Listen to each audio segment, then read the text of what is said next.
Bonjour à tous et bienvenue sur ce plateau de la vie des diocèses. Nous accueillons Monseigneur Jean-Luc Bouiré. Bonjour. Bonjour. Vous êtes archevêque Monseigneur de Besançon depuis octobre 2013, date de votre nomination. Et finalement, ça vous rapproche de votre Jura natal. C'est votre région, la Franche-Comté. Oui, c'est vrai que je reviens dans ma région d'origine. J'ai été ordonné prêtre pour le diocèse de Saint-Claude, où j'ai exercé pendant de longues années un ministère paroissial, un ministère aussi d'enseignement au Sénat de Dijon. Et je retrouve cette région qui, d'une certaine manière, m'a formé. Mais j'oublie pas. Parce qu'entre-temps, vous avez été évêque d'Amiens. Voilà, j'oublie pas le diocèse d'Amiens, qui est le diocèse qui m'a formé comme évêque. Et c'est vrai que c'est un diocèse auquel je me suis beaucoup attaché, dans la proximité avec les prêtres, avec les laïcs, dans les visites pastorales, avec ce grand symbole qu'est la cathédrale d'Amiens. Je remercie vraiment le diocèse d'Amiens de m'avoir formé avant d'arriver à Besançon. Pardon, Monseigneur, mais qu'est-ce que cela veut dire, avoir été formé par des diocésains en tant qu'évêque? Ça peut surprendre d'une certaine Oui, mais je crois que profondément, le peuple de Dieu forme le ministre, qu'il soit prêtre, qu'il soit évêque ou qu'il soit diacre. C'est cette relation particulière de proximité. Je pense que l'Esprit Saint travaille profondément au cœur de tout le peuple de Dieu, au cœur des laïcs, des fidèles, et je pense que c'est vraiment aussi le peuple qui forme son évêque. Alors le diocèse de Besançon, c'est environ 565 000 habitants. Un petit peu plus, je crois 610 maintenant. Hein. Ah bon, alors là, il va falloir remettre... c'est à peu près 610 000 habitants, une partie du Doubs et de la Haute-Saône. Oui, c'est deux départements. Historiquement, le diocèse de Besançon était même plus grand, puisque le territoire de Belfort appartenait aussi au diocèse de Besançon. Il y a une trentaine d'années, un nouveau diocèse a été créé à Belfort-Montbéliard, et actuellement, donc, le diocèse de Besançon, une partie du Doubs, presque toute la Haute-Saône, sauf un canton qui est rattaché à Belfort-Montbéliard. Alors, Monseigneur, la première prédication de l'Évangile dans le Doubs remonterait au IIe siècle. On est au temps de Saint-Irénée de Lyon, du temps des Romains, où Besançon s'appelait Vezoncio. Mais je vous propose de faire un saut dans l'histoire et de nous arrêter au 7e siècle, parce que Saint Colomban débarque en France, du côté de Saint-Malo, et puis il installe une première abbaye à Annegray, puis ensuite à Luxeuil-les-Bains. Saint Colomban qui a développé le monachisme en Europe. C'était il y a 14 siècles, et à l'occasion du 14e centenaire de sa mort, eh bien, notre journaliste Marine Wolf nous fait découvrir cette abbaye de Luxeuil, qui est aujourd'hui aussi un centre diocésain, un centre spirituel diocésain, qui se veut bien sûr un lieu d'évangélisation.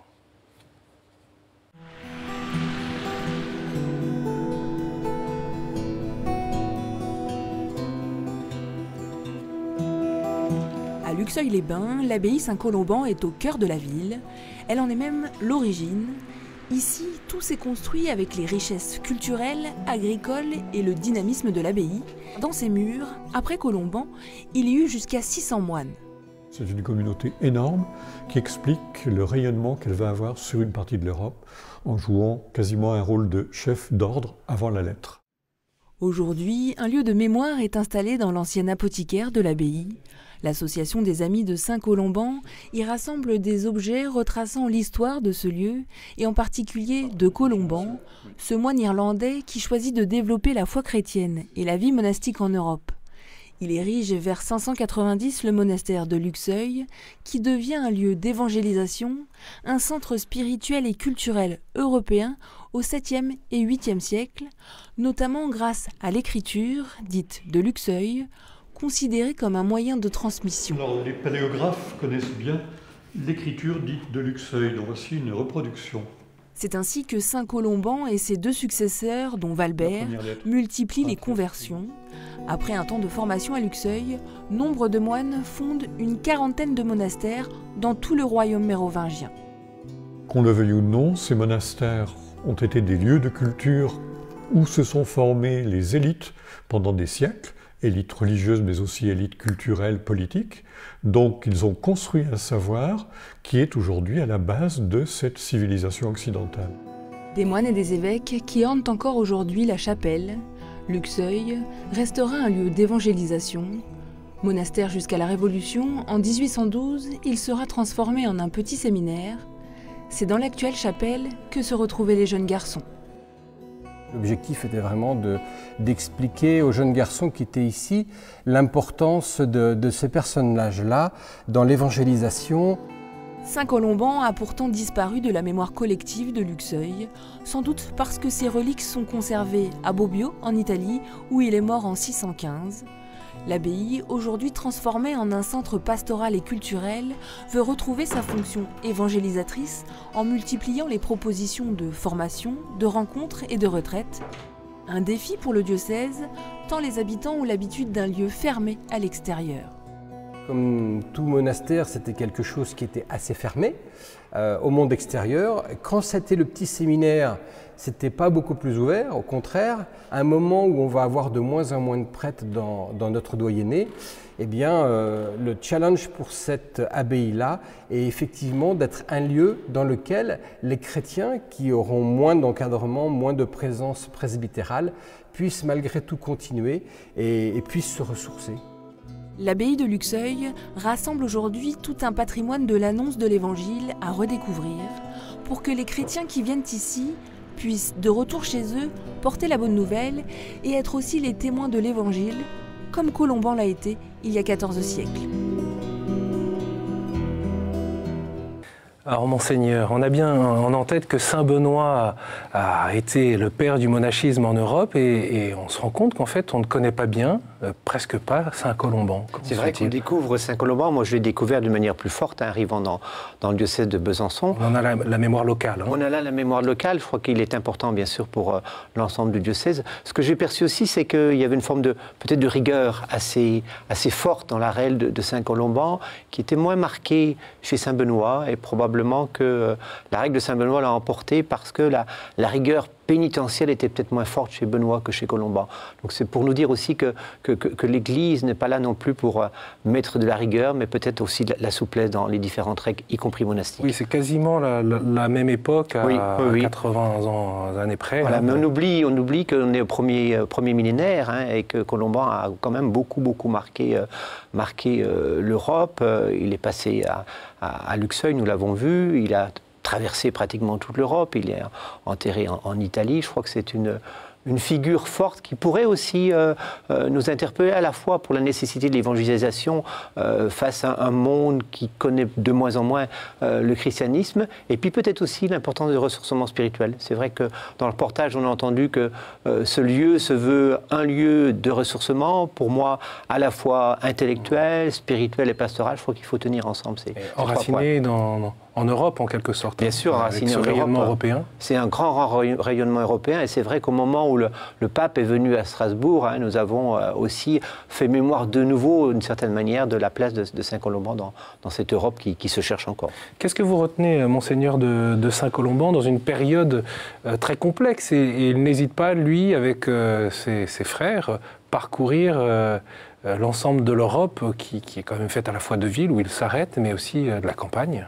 Je retiens beaucoup d'audace chez cet homme, à la fois de quitter l'Irlande, et beaucoup de conviction que le témoignage du Christ est essentiel pour toutes les époques. C'est un homme qui n'a pas eu peur de partir comme grand pèlerin de la foi, puisqu'il a traversé toute cette Europe. Donc à la fois audace et puis pèlerin de la foi, voilà comment je pourrais définir Saint Colomban. Oui, on aime bien retenir cette phrase: ne soyez pas les hommes d'un moment, la patience est nécessaire pour tenir, et la valeur ainsi éprouvée de votre foi sera plus précieuse que l'or dans ce combat pour le royaume. Prenez les armes de la prière. On retrouve des accents pauliniens derrière. C'est vrai qu'on pourrait pratiquement citer quelques lettres de Saint Paul reprenant ce que dit Saint Colomban. C'est important pour vous qu'on en garde la mémoire, y compris localement. On peut dire que d'ailleurs Saint Colomban, c'est aussi le patron des motards, et puis il y a tout un pèlerinage aussi qui se fait de Bangor en Irlande, où il est parti, jusqu'à Bobbio, le lieu de sa mort. Oui, moi j'irai fin août célébrer Saint Colomban, invité par l'évêque de Bobbio. C'est pour moi important aussi d'aller sur la tombe de Saint Colomban, mais je crois que le diocèse de Besançon est un diocèse qui a été un diocèse de grandes figures de sainteté. Sont nés dans ce diocèse. Je crois que c'est important de garder cette mémoire. Dans ces temps, nous avons besoin aussi de retrouver, à l'invitation bien sûr du Concile Vatican II, les chemins de sainteté. Alors nous sommes dans l'année de la vie consacrée, justement, Monseigneur, à l'invitation du pape François. Quel rôle pour les religieux, pour les consacrés dans l'annonce de l'Évangile aujourd'hui ? Je crois qu'aujourd'hui, dans le diocèse de Besançon, comme dans beaucoup de diocèses, c'est vrai que les communautés religieuses diminuent de force, elles sont aussi plus âgées, mais nous avons fait à la cathédrale de Besançon, célébrant la fête de la vie consacrée, déjà cette année, le 2 février, j'ai trouvé qu'il y avait une présence forte de toutes ces communautés, et ce que je perçois aussi chez ces communautés, c'est le souci aussi de vivre leur charisme dans les temps qui sont les leurs, mais aussi d'entrer véritablement dans la prière pour les plus anciennes. Et puis, on a encore des grandes figures de communautés religieuses, que ce soit les Sœurs de la Charité, les Sœurs de l'Alliance, que ce soit les Sœurs de la Sainte Famille, que ce soit aussi les Sœurs de la Retraite au Fontenay. Je crois qu'il y a encore une vitalité religieuse, si tant est qu'un tram s'appelle Sœur Jeanne-Antie de Touraine sur Besançon. Donc on sent aussi que la charité, l'attention aux pauvres marque à la fois beaucoup la ville de Besançon et son environnement, et aussi beaucoup l'église du diocèse de Besançon. Et les vocations aujourd'hui, c'est quelque chose d'important. Je voudrais que vous nous parliez d'un projet qui s'appelle Vocafrat. C'est plus qu'un projet, puisque c'est une réalité aujourd'hui. C'est vrai qu'il y a quelques mois, j'ai reçu un courrier de quelques jeunes qui m'ont dit « Monseigneur, on aimerait bien mener une vie communautaire entre nous pour nous fortifier dans notre vocation. » Il y a des séminaristes. Il y a un jeune qui s'interroge sur une vocation de type frère de Thésée, un autre a quitté son emploi bancaire pour être en responsabilité auprès des jeunes, s'intéresse aussi à sa vocation. Moi, je suis frappé que voilà, ce groupe de jeunes a envie vraiment de vivre ce temps de fraternité et de vie communautaire. Nous avons mis à leur disposition un étage de notre grande maison, l'Escale, la maison des jeunes, et j'ai participé évidemment à un repas. Ils sont pleins d'enthousiasme, plein de questions aussi. Ils sont comme les jeunes d'aujourd'hui, s'interrogent sur l'identité du prêtre demain, quelle mission on va pouvoir leur confier, et ils se disent surtout comment on va pouvoir aller aux périphéries comme le pape le demande. Alors justement, je vous propose d'écouter leur témoignage. Vous le disiez, ils sont issus de milieux différents. L'un fait encore des études de médecine, l'autre de commerce. Il y a également un surveillant dans un collège, un professeur d'histoire-géographie. Je vous propose donc d'écouter les témoignages de ces jeunes qui sont engagés dans Vocafrat à Besançon. En toi, j'ai mis ma confiance, ô Dieu destin, toi seul est mon espérance. La vie communautaire, c'est une richesse et une exigence, parce qu'il faut savoir un petit peu s'accorder comme une belle musique pour que ça puisse être beau. Cette communauté nous permet aussi de nous laisser regarder par nos frères, donc qui nous montrent nos faiblesses comme nos qualités. Hein.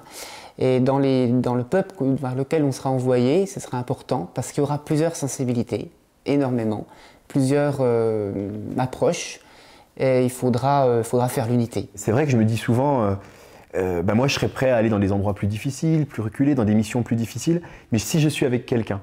On le vit aussi ici à Vocafrat parce que on est 5 séminaristes et jeunes en discernement, mais il y a aussi des prêtres qui vivent dans la maison. Il y a une communauté de religieuses, puis il y a des jeunes étudiants aussi. Et donc on vit avec eux au jour le jour, on a des temps de prière avec eux. Et du coup, je pense que la vie de prêtre de plus tard, on l'expérimente déjà aujourd'hui dans la vie fraternelle et communautaire. J'ai été touché, entre guillemets, par cet appel à l'âge de 16 ans, qui est assez jeune. Et on se sent un peu isolé comme ça, parce que moi j'avais vraiment cette impression que tout me tombait dessus alors que je ne demandais pas grand-chose. J'étais dans cette communauté en question et je me disais, mais Maxime, tu as quelque chose à faire ici, c'est pas possible. Et en rentrant, je l'ai dit à mon papa, qui lui m'a pris pour un extraterrestre ou je ne sais pas trop quoi. Et du coup, j'ai cherché pendant un petit moment des gens à qui je pouvais en parler et qui pouvaient comprendre ce que je vis. Et si j'avais eu un groupe comme ça, une communauté comme ça, peut-être que ça aurait été encore plus fructueux. Je crois qu'un appel comme ça ne peut se construire qu'avec les autres. Alors avec des autres qui comprennent, c'est encore mieux. Ce qui fait peur, c'est pas l'absence de vie de couple, c'est l'absence de vie relationnelle. Savoir qu'on peut partager des choses ensemble et être stable dans cet état de vie. Si les gens pensent que les prêtres sont tristes, qu'ils doivent avoir des femmes, c'est aussi parce qu'ils les voient isolés. Une des réponses, c'est de rechercher une vie de communauté. Comme on peut le vivre déjà en paroisse, mais de creuser sur cet aspect-là, montrer qu'on ne s'appuie pas seulement sur une hiérarchie, mais aussi sur un peuple, des gens qui croient en ce qu'ils font et qui en témoignent. Je ne crains rien, j'ai foi en toi, ô Dieu des saints. Des jeunes qui n'ont pas peur de s'engager, je vous voyais écouter avec beaucoup d'attention, sourire également. Ah oui, parce que je les connais un peu, hein. Je les ai rencontrés il y a plusieurs fois, j'ai partagé un repas avec eux et je trouve que c'est une belle génération qui arrive là, à la fois enracinée dans la vie de leur famille, dans leur vie de jeunes, apprenant un métier, donc se construisant aussi dans ce cadre-là, et en même temps totalement disponible pour le diocèse de Besançon. Alors, Monseigneur, parfois on est souvent très focalisé sur les chiffres en diminution. C'est vrai. C'est un tort ou... Oui, c'est à la fois une limite, mais je pense qu'on est toujours interpellé sur la question des chiffres parce que nous avons vécu des temps assez riches. C'est vrai que le diocèse de Besançon, il y a une bonne cinquantaine d'années, il y avait 1000 prêtres. Hein. Aujourd'hui, ils sont 175 à l'annuaire. La plupart sont en activité pastorale, mais ce n'est pas la même chose quand on a 50 ans ou quand on a 85 ans. Le diocèse de Besançon a 9 séminaristes. Je rends grâce à tout le travail qui a été fait. Je crois qu'il y a un travail de fond qui a été fait auprès des jeunes qui avaient une vocation. Nous avons entendu Maxime qui dit au fond, ça m'est tombé dessus, je ne savais pas bien quoi faire. Je crois que les vocations existent, mais il faut les accompagner. Seul. Maxime disait, je ne savais pas très bien à qui parler. Oui. C'est des situations qui peuvent encore arriver aujourd'hui? Oui, je pense. Hein. J'étais dernièrement pour une confirmation, on a parlé de la vocation et on m'a dit oui, il y a des jeunes aujourd'hui qui se posent des questions sur la vocation, mais ils ne savent pas à qui véritablement pouvoir en parler. Je crois que c'est important aussi qu'on soit très à l'écoute de ces jeunes qui se posent la question des vocations. On peut signaler que vous présidez la CEMOLEM pour la conférence épiscopale. Il faut que je précise, c'est la commission épiscopale pour les ministres ordonnés et les laïcs en mission ecclésiale. Cela dit, la responsabilité aussi de l'Église à veiller à accompagner ces jeunes. Hein. Oui, c'est vrai. Je ne suis pas directement en responsabilité du côté des vocations, puisqu'elle appartient à la commission qui est en charge des jeunes. Mais je pense aujourd'hui, il y a une nouvelle génération de prêtres aussi qui est sensible à la question des vocations et qui accompagne justement les jeunes. Je crois que le Seigneur appelle, mais il faut trouver un terrain favorable. C'est quoi ce terrain favorable, justement? Terrain favorable, c'est de dire qu'on a besoin de prêtres. Je crois qu'il faut que le peuple de Dieu puisse dire qu'il a besoin de prêtres et qu'il puisse accompagner les jeunes. Je pense aussi aux familles. Je crois qu'il faut aussi que les familles soient à l'éveil des vocations et ne pas penser qu'éventuellement devenir prêtre aujourd'hui, c'est une voie qui pourrait être une voie de garage. Non, Dieu donne tout le bonheur qu'il nous donne lorsqu'on se donne à lui. Monseigneur, au fil de ces premiers mois, et vous rencontrez beaucoup, vous allez sur le terrain, quels sont les chantiers qui vous paraissent importants dans la mission aujourd'hui? Alors dans la réflexion du diocèse de Besançon, je crois qu'il y a 3 chantiers qui sont importants pour nous. Le chantier de la formation, c'est vrai que nous sommes vraiment conscients qu'il nous faut développer la formation. La formation des chrétiens. La formation des chrétiens, bien sûr, mais aussi la formation des prêtres. Nous sommes allés avec quelques prêtres à l'abbaye de Cîteaux pour un temps de Lectio Divina à partir des disciples d'Emmaüs. C'était vraiment un temps très fort pour les prêtres, et j'y ai participé. Donc la formation des laïcs, ils sont presque 200 en formation qu'on appelle théophore, donc il y a vraiment une demande forte, mais nous n'oublions pas non plus la formation spirituelle. Il y a une grande demande aujourd'hui d'accompagnement spirituel. On n'a pas forcément aujourd'hui suffisamment de personnes, de prêtres disponibles et de personnes formées. Je crois que c'est une vraie question pour nous, l'accompagnement spirituel. Donc c'est un domaine très important. Je pense que dans les mois qui viennent, nous allons nommer quelqu'un pour s'occuper de l'ensemble de la formation. Ça, c'est un des domaines importants. L'autre domaine, c'est la communication. Notre responsable de communication a arrêté sa fonction fin décembre. Nous sommes en train de faire un audit diocésain qui est fait par Monseigneur Bernard Potvin, qui connaît bien les questions de la communication. Ancien porte-parole de la conférence. Et puis le troisième pôle, je pense, qui est important, c'est la question du ministère, qu'il soit épiscopal, pourquoi pas aussi, qu'il faut que l'évêque aussi s'interroge sur la manière dont il vit son ministère, mais surtout le ministère des prêtres, le ministère des diacres, et puis aussi les laïcs qui sont en mission ecclésiale, qui exercent d'une certaine façon une forme ministérielle de leur apostolat. Alors si je comprends bien, entre communication, formation, et puis le suivi de tous ceux qui ont des responsabilités, donc la question des ministères dans l'Église, au fond là il y a les bases, des services diocésains?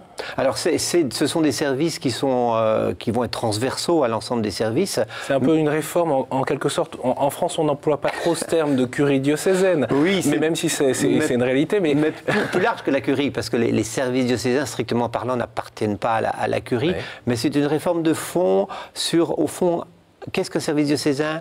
À quoi sert-il? Comment il peut écouter les attentes du terrain, bien sûr aussi susciter des interrogations. Le diocèse de Besançon a une grande tradition catéchétique également, mais je crois que nous avons besoin d'élargir sans doute un peu nos horizons. J'oublie pas bien sûr le catéchuménat. Je crois qu'on a besoin aussi que les services soient un petit peu décloisonnés, parce qu'historiquement chacun avait une forme légitime d'autonomie, parce que aujourd'hui nous sommes un petit peu moins riches, donc il faut vraiment travailler ensemble. Alors ceux qui connaissent moins les rouages d'une maison diocésaine ou des services diocésains considéreront peut-être qu'on parle un peu boutique, et pourtant c'est important. Ce sont en fait les collaborateurs et collaboratrices autour de l'évêque. On a beaucoup parlé ces dernières années au fond de réforme paroissiale, la restructuration sur le terrain. Là, vous nous parlez de ce cercle de collaborateurs qui travaillent autour de l'évêque. Hein. Voilà, je crois que c'est un deuxième volet. C'est vrai qu'habituellement, la réalité diocésaine, ce sont le territoire autour des paroisses, les services diocésains qui sont au service de l'évêque et de son équipe épiscopale, mais aussi au service des paroisses. Et je n'oublie pas aussi le grand travail autour des mouvements. Je crois que c'est aussi un élément important. Et puis, nous avons été interpellés aussi sur tout le domaine virtuel. Et c'est vrai que la question de la communication va sans doute aussi nous interpeller. Est-ce qu'un diocèse comme Besançon est prêt à investir dans le domaine virtuel autant que dans le domaine du territoire et le domaine des services? C'est une question que nous nous posons. Et quel est le souhait, ou en tout cas la question de l'évêque sur l'évêque souhaite très bien. En même temps, il est un peu béotien dans ces domaines. C'est vrai qu'on me dit aujourd'hui, maintenant, les courriels, c'est fini. Les jeunes sont plutôt SMS, sont plutôt sur Facebook. Donc c'est vrai que ça va très très vite. Sur les réseaux sociaux. Sur les réseaux sociaux. Mais c'est un domaine qu'il faut continuer à évangéliser. Voilà, il faut aussi évangéliser ce 6e continent, comme dit un de mes collègues. Alors, on revient du monde virtuel, on revient à l'histoire très, très concrète. Je voudrais, avant de vous quitter, nous arrêter un instant à la cathédrale Saint-Jean, votre cathédrale, la cathédrale de Besançon, pour découvrir les trésors qu'elle renferme, des trésors qui ont longtemps été cachés, d'une certaine manière inaccessibles aux fidèles et au public pendant 25 ans. Et c'est l'ancien curé de la cathédrale, qui est votre actuel vicaire général, qui en parle, c'est le père Éric Poinceau. C'est vraiment un lieu d'évangélisation. La cathédrale, c'est l'église mère d'un diocèse. C'est vrai qu'on est un des plus vieux diocèses de France. C'est une petite cathédrale, mais qui recèle beaucoup d'œuvres d'art. On a la chance d'avoir 42 tableaux classés monuments historiques.